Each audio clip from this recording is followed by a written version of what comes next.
Good morning. My name is Michael Campbell here at MC Engineering.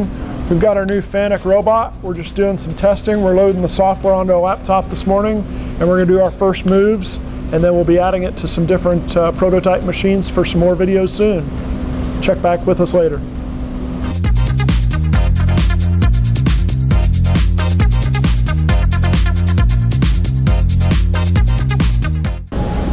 Hey, welcome back. It's Michael again with the new FANUC Robot. We've loaded up the software and we've got it running. So I'm just going to do a couple quick moves here. So in a joint move, if we want to move joint 3 up and down manually, we can do that now. Just real quick.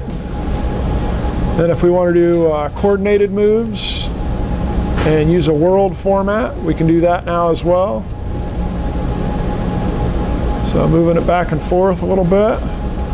And we're running it about 60%. We crank that speed up a little bit. We can definitely run it faster.